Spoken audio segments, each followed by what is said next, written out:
Hello and welcome everybody to the PGL Lobbycast, the official podcast of PregameLobby.com.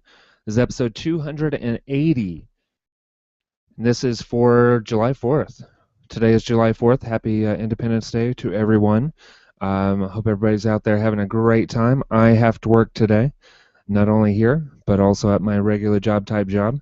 So get out there and watch some fireworks tonight. It'll be lots and lots of fun. Let's go ahead and jump into the news. There's not going to be a whole lot today, probably a short show, seeing as how I'm here by myself. Probably a little less nonsense than normal. Let's see. This week in the news, our very own Lobbycast Lou, that's L-O-U and not L-I-U. Shout out for John Lou. He is now writing for extralife.org, and those of you in the gaming community, and maybe outside the gaming community, will recognize this organization. They do lots of fundraisers for Children's Miracle Network hospitals, and a lot of what you'll see is people doing 24-hour gaming sessions and getting sponsors to, to donate towards the hospitals by sponsoring the gamers. At any rate, Lou's article this week is Finding Indies, a Love Story. He's just writing out about some indie games, and I jump out there and support him, read his article, and like and share it. We would like to support our buddies as best as we possibly can.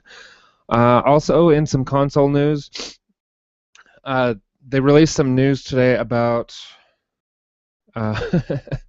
about Sony outspending Microsoft as far as promoting the new console. PS4 advertising, Sony spent about $59 million on so far, trying to get the word out there as if people don't know enough about it. In comparison, Microsoft's only spent about $34.7 million, equally ridiculous, but dollar-wise, not nearly as much. So, good on Sony for all that they've done to kind of take back the crown of leader in the next gen, or current gen now. This week in the Weekly Whatchas, I've been listening to a lot of vinyl. The Macklemore and Lewis box set that I had been given for my birthday. It's very nice. Love that album, and the box set is really cool. It has lots of extras in it, lots of pictures and whatnot. So been enjoying that one, and then also continuing to listen to my "Oh Brother, Where Art Thou" soundtrack. That is still by far the best audio quality that I have for a vinyl. It's just really enjoyable to listen to. So if you haven't heard it on vinyl, or if you haven't heard it at all, find a way to listen to that. It's a lot of fun. Or go back and watch the movie. That's also a great thing to do. But I have to say that I probably enjoy the soundtrack a little bit more than the movie. And then kind of an interesting one that I've been listening to. It's the brand new Jack White album, Lazaretto, I guess it is. And what makes it interesting, I mean, it's Jack White music, and of course the guy's a genius. But what makes this particular album interesting, is all the little extra features that he's built into it. It's kind of different. Like for instance, side A, you kind of start it in the middle of the album, and it plays from the inside out rather than the outside in.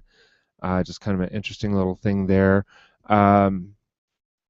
That of course worked fine. There's supposedly holograms built into the record itself, so whenever it's spinning, the light is supposed to reflect off of it, and has some holographic images. I haven't been able to find them yet, but I may have been looking in the wrong place, or it may have been a question of proper lighting and all that kind of stuff. But still kind of a neat idea. I'm looking forward to actually getting that to work. The first song on the second side it has two different intros, and it's kind of neat how they did this. It's got one acoustic intro and one electric intro, and it's kind of cool. It just depends on where you drop the needle as to which intro that you hear. Then they kind of merge into uh, the regular track, which is also very good. And there was another interesting bit.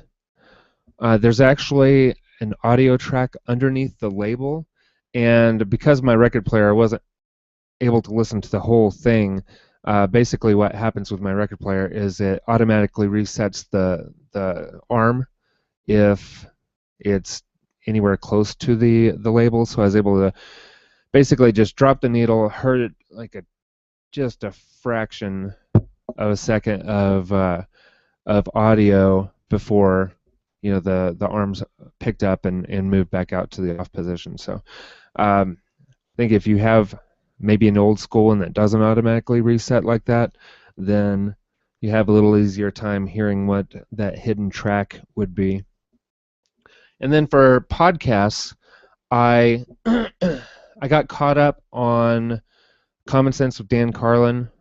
Probably listened to, I don't know, 4 or 5 episodes, and basically all I did is I replaced my workout track with this, and I also played it on my commute to work.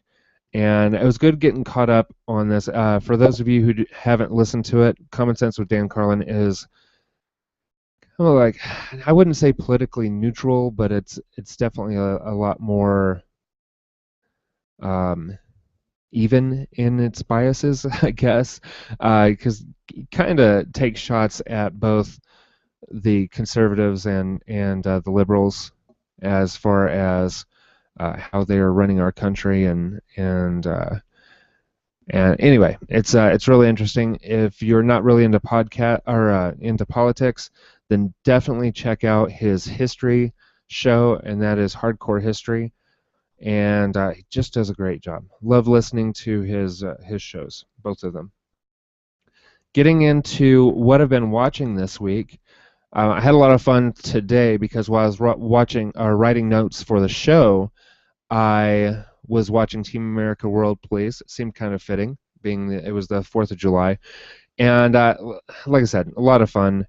The jokes hold up. If you're fans of Matt Stone and Trey Parker, then you're going to enjoy it. If you're a South Park viewer, or if you liked some of their other live action movies, then you'll probably like that one as well.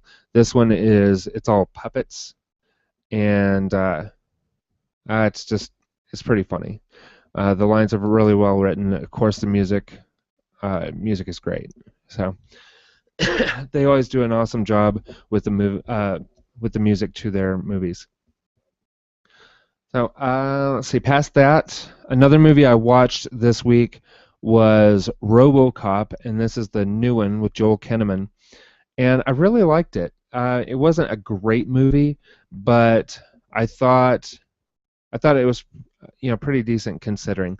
I don't know how the original Robocop would hold up to a viewing so many years later, but I did enjoy this one. It had a lot of great actors in it. You had Michael K. Williams from The Wire, who played Omar. In this one, he is Joel Kinnaman's partner, Alex Murphy's partner. And then you also had Gary Oldman, who played lead scientist on the project to build him into a RoboCop.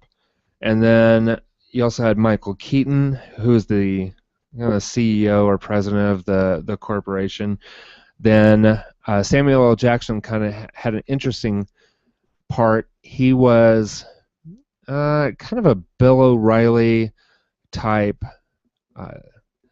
talk show host or opinion piece host or whatever they call those things. And he kind of had running commentary throughout the movie on what was going on and its impact and this, that, and the other. He was very pro robotics in the movie, and Jackie Earl Haley had a smaller part in there, but it was pretty enjoyable too. I'm trying to think who else. I think those are the main ones. But anyway, if you haven't checked it out, it's worth a watch. They have it at Redbox now, so it's pretty easily available. I don't know if it's something that anyone needs to run out and purchase unless they're just a huge fan, but definitely worth a rent. So check that out. It'll probably be on a video on demand before too long, or if it's not already, I haven't noticed. And for television this week, I watched the Penny Dreadful finale, and it was really good. Those of you who haven't been watching it, it's kind of a gothic action movie. It's kind of hard to find anything to compare it to, maybe like League of Extraordinary Gentlemen or Van Helsing or something like that. I hate throwing out such really crappy comparisons, but I'm just talking thematically. Main character Vanessa, she's very sensitive to like spiritual things like demons and ghosts and things along those lines, and she's working with this professor guy and a American gunfighter guy that's I don't remember his name in the show, maybe Ethan. And then they are trying to find Mina, who is the professor's daughter, who has been captured and is being converted into a vampire rather slowly, I guess. Didn't really understand the whole process there. And then Victor Frankenstein is part of the team. It's just pretty interesting. I mean, they're dealing with on the side storylines, Ethan's girlfriend who is sick with tuberculosis, with a consumption, and then Dorian Gray, who is kind of a love interest for Vanessa, and kind of their relationship made her a lot more susceptible to possession. And man, I tell you what, Ava Green is just awesome. Everything that she's done in this show, just really, really impressive as far as the possession scenes and some of the other would normally be rather strenuous for an actor things that she's been doing. So that's really cool. And yeah, I'm trying to think what else. Oh, and there's the side storyline with Frankenstein's monster. And he originally created one, and that one, I guess, he had gone off into hiding, and he's been working in the theater behind the scenes, and it's kind of a tragic story. He's not, the grunting, lurching monster. He can actually speak. Of course, he's disfigured from the surgeries involved with reanimating him, and he's it's the whole storyline with him and Victor Frankenstein about creating him a companion, a bride. So the finale was pretty cool. It resolved a lot of things, but it also has set up quite a few things for the next season. So if you haven't seen it, it's a short season, maybe 8-10 episodes. So I believe that one's on Showtime. So definitely check it out. So You Think You Could Dance, I watched through the auditions. I haven't seen any of the actual competition show, but the auditions were good. I really love that kind of stuff. I'm a little bit more tolerant, I guess, of the manufactured drama of the dancers' stories and things that happen on stage, but really enjoy that competition show. It's probably my favorite of the bunch, even over the Voice as a singing show. I think the dancing one is a lot more impressive. People put a lot more work into their craft, or have had to. So I like that. Dominion, yeah, after watching a second episode, I can't watch a third. I'm pretty much out on it. I wasn't I wasn't a fan of the original movie, so I didn't figure that this one would hold on to me for very long. And I watched an episode of the Will Wheaton Project, and that was fun. Will Wheaton's great. You know, he and Chris Hardwick, they always do a great job, and I think they're really funny guys. And 24, I know I was complaining last week as Jack was running out after Navarro, failing to alert anyone to the fact that Navarro was the mole inside of the CIA. But they fixed that within the first couple minutes of this most recent episode, where he calls back to the station, the CIA station, and alerts them to the fact that Navarro's a bad guy. I really, really thought it was going to be another crappy 24 storyline where Jack gets Navarro's able to convince people that Jack's actually the bad guy. I don't know. I'm glad they didn't do that, but it's almost like the director of this episode went back and said, "Oh, yeah, screw that. I'm definitely not going down the standard 24 route again." And so, the story's progressed. It's got to be almost done now. I forget. Let's see here. Chloe's love interest, the Adrian Cross guy. He's got control of the box that helps people break into different security systems and military systems throughout the world. And then Cross loses it to Chang, and Chang's the guy who had captured and tortured both Jack and Audrey back when this was a regular season and not this miniseries stuff. And I guess it was all right. It's 24. It's Jack Bauer. You got to love it even when it's bad. And let's see. I also watched the new show, The Leftovers, and this is where so I think it's from Damon Lindelof from Lost fame. It's about the survivors of this global event where 2% of the world's population just disappears, and the story of the main character is a little convoluted. He's a small town sheriff whose father used to be the sheriff, and he had a psychotic break. And then after the everybody disappeared, then his wife joins one cult, his son joins another cult, his daughter is being difficult to raise as a single father, and yeah, it should probably get better fast, or I'll probably be out on this one as well. The Last Ship is one we talked about quite a bit last week, the Michael Bay television show. And Brick, I have to tell you, the second episode did not run me off yet, so I'm probably going to be in for a third. Lots of explosions. The ship arrives at Guantanamo Bay, Cuba, to refuel and find some more supplies for the trying to help out with the virus and try to get more food.